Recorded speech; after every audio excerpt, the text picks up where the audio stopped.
Jom buka Linda Ajar. Assalamualaikum dan selamat datang ke saluran Ajar Pendidikan di luar buku teks. Jadi rupa-rupanya dalam alam semesta kita ni ada beberapa nombor yang sangat-sangat misteri yang menjadi igawan ahli fizik dan ahli astronomi, ahli falak. Begitu misterinya nombor-nombor ni, kalau kita ubah sikit je daripada nilai mereka, kemungkinan alam semesta kita ni boleh berubah dengan sangat-sangat berbeza. Boleh jadi tak ada bintang yang boleh terhasil, tak ada hidupan yang boleh lahir, dan alam semesta kita ni mungkin tak wujud pun. Jadi dalam video kali ni, jom kita tengok nombor-nombor yang paling misteri dalam alam semesta. Kiraan ke bawah. Banjir awal tahun ini sangat menyayat jiwa setelah 1 tahun kita bertarung penat melawan dengan virus yang menundukkan satu dunia, dan belum sempat kita menanam harapan untuk tahun baru yang lebih bermakna. Kita diuji pula dengan bencana air yang menenggelamkan harta, memusnahkan tempat tinggal punca pendapatan puluhan ribu keluarga. Maka kami mewakili Yayasan Maghfirah memohon menyeru kepada anda untuk menyalurkan bantuan apa saja, berapa pun tak mengapa, untuk kami hulurkan air bersih, makanan dan apa saja bantuan kepada mangsa. Mohon untuk klik pada link yang disediakan ataupun bank in kepada detail butiran-butiran bank yang dipaparkan kepada anda. Nombor 5, 0.007. 0.007 adalah nilai kecekapan nuklear dalam alam semesta kita. Ia disimbolkan dengan simbol epsilon. Dalam teras matahari, 0.007 daripada jisim gas hidrogen berubah menjadi tenaga apabila ia bergabung membentuk helium. Nombor 0.007 inilah yang menentukan berapa lama bintang boleh terus hidup dan berapa lama ia boleh terus menyala. Tapi mesti ke nilai dia 0.007 ni apa jadi kalau kita kurangkan jadi 0.006 ke ataupun 0.008 ke? Ada beza ke tak? Ada berubah ke? Sebenarnya ya, ada perubahan, dan ia perubahan yang sangat besar.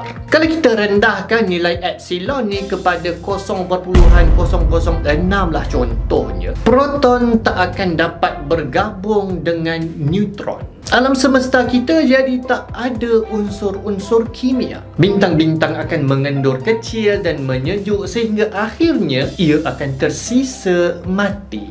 Dan tak ada letupan yang boleh terhasil daripada bintang yang mati, bermakna tak ada bintang baru yang boleh lahir. Okey, jadi kalau nilai 0.007 ni berubah sikit pun, bintang tak boleh jadi, alam semesta akan mati. Tapi macam mana kalau kita naikkan pula nilai ni? Contohnya 0.007 kepada 0.008. Apa yang jadi? Kalau itu pula yang berlaku, kesannya adalah manusia tak boleh nak wujud sebab air tak dapat wujud. Bila kecekapan nuklear alam semesta kita meningkat, proton-proton dalam atom diorang boleh bergabung tanpa hidrogen, menjadikan air iaitu 2 komponen hidrogen dan 1 komponen oksigen tak dapat dihasilkan. Bayangkan bumi tanpa air. Jadi bersyukurlah gadis-gadis bangsar sekalian, sebab kalau nilai kecekapan nuklear alam semesta kita bukan 0.007, tak merasalah korang minum teh boba korang tu. Nombor 4, 10 kuasa 36. Semua jisim sebenarnya memiliki tarikan graviti masing-masing je. Semua jisim. Maksudnya semua objek yang ada jisim, diorang menarik antara satu sama lain. Cuma hati awak yang tak tertarik dengan graviti hati saya. Cuma sebab apa kita tak rasa tarikan graviti antara objek dengan objek yang lain ni? Adalah sebab jisim mereka kecil. Jadi walaupun tarikan tu wujud, tapi kita tak terasa lah kita ditarik oleh kereta, oleh KLCC, oleh gunung-gunung gunung. Sebab tarikan graviti diorang kecil sekali lagi. Tapi kenapa tarikan graviti kat katil rumah aku tu kuat sangat? Dia lohong hitam ke apa? Tarikan graviti cuma dapat dirasai bila jisim objek tersebut tersangat-sangat besar macam planet ataupun bintang. Soalan dia, macam mana pula dengan atom dan komponen-komponen dia? Ada tak tarikan graviti sesama diorang yang sangat-sangat kecil ni? Sebab kan diorang kan terikat kan, jadi mestilah ada tarikan. Kalau bukan tarikan graviti, tarikan apa? Jawapannya ada. Ya, ada tarikan graviti, tapi sangat-sangat kecil, macam tak wujud pun. Komponen-komponen atom sebenarnya terikat oleh kuasa tarikan elektrik sesama mereka. Dan daya tarikan graviti sesama komponen-komponen atom ni adalah 10 kuasa 36 kali ganda lagi lemah daripada kuasa tarikan elektrik sesama mereka. 10 diikuti dengan 36 kosong ni, dia sangat lemah, macam tak wujud pun. Daya tarikan graviti sesama atom, apa kali dia guna ulang ni. Tapi macam mana kalau kuasa tarikan graviti sesama atom ni dia berubah, dia sama ada lagi lemah ataupun lagi kuat daripada nilai sekarang ni?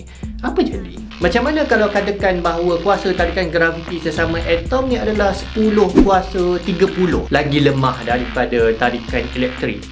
Apa yang jadi? 10 kuasa 30 ni masih lagi sangat kecil. Jadi mestilah tak ada apa-apa efek sangat kan? Sebenarnya ya, ada kesan yang sangat-sangat signifikan akan berlaku. Alam semesta kita akan alami kesan yang sangat dahsyat bila kita ubah nombor 10 kuasa 36 ni. Planet-planet akan menjadi 1 bilion kali ganda lebih kecil daripada sekarang. Galaksi-galaksi akan terbentuk dengan lebih cepat dan akan menjadi tersangat kecil. Bintang-bintang dan planet akan menjadi lebih rapat sesama mereka. Bintang-bintang tak lagi dapat hidup selama berbilion-bilion tahun, tapi akan habis terbakar hanya dalam 10,000 tahun saja. Bermakna tak ada kehidupan yang dapat wujud. Dan kalau ada pun hidupan-hidupan yang bersaiz macam manusia ni akan hancur dipenyekkan oleh kuasa graviti. Kecuali kalau anda ni seorang super saya lah kot. Boleh buat tekan tubi dalam bilik bergraviti tinggi. Ataupun korang boleh tekan tubi atas katil. Sama je kesan dia. Nombor 3. Ya, di tempat yang ketiga adalah nombor 3. 3 apa benda? Iaitu 3 dimensi ruang kita. Dunia kita sekarang ni adalah dunia 3 dimensi. Semua orang tahu kan? Kosong dimensi adalah satu titik, satu dimensi adalah satu garisan, 2 dimensi adalah satu satah, dan 3 dimensi adalah ruang, macam dalam dunia kita sekarang ni. Apa yang istimewa sangat dunia dimensi ketiga berbanding dengan dimensi-dimensi lain ni? Istimewanya dunia 3 dimensi adalah ia satu-satunya dunia yang membolehkan atom untuk wujud. Sebab dalam dunia 3 dimensi, daya seperti graviti dan elektrik mengikuti hukum kuasa 2 songsang. Songsang?